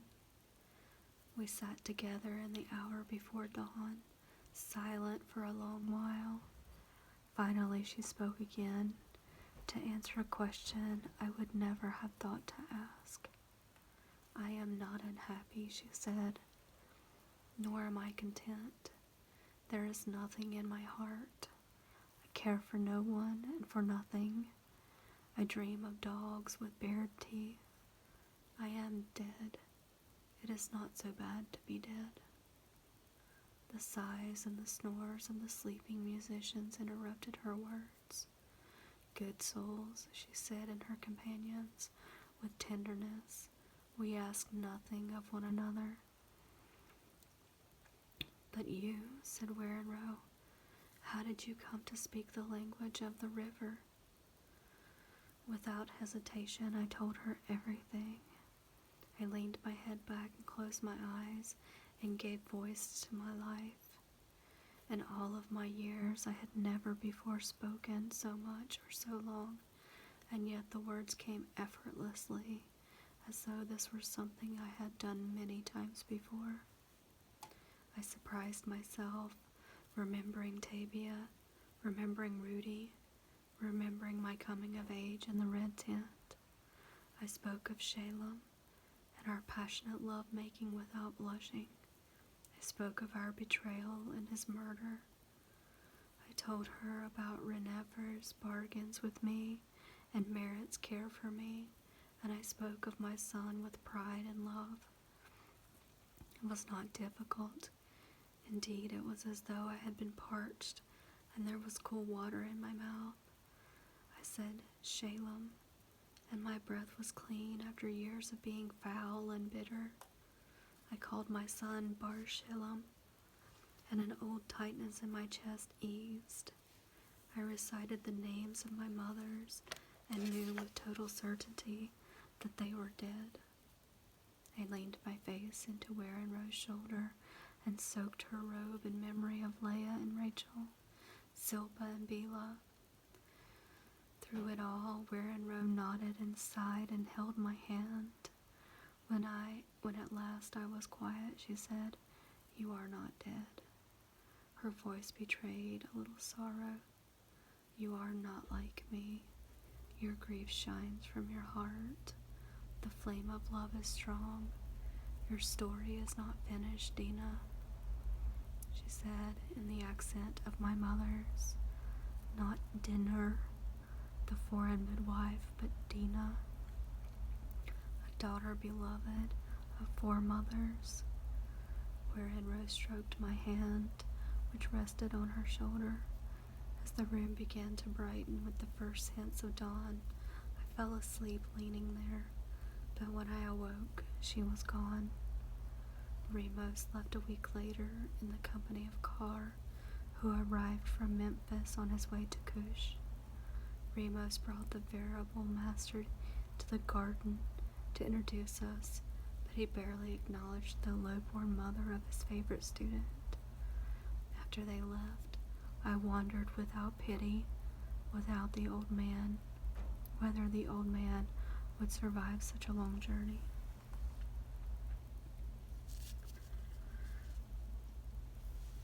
Happy sleeping.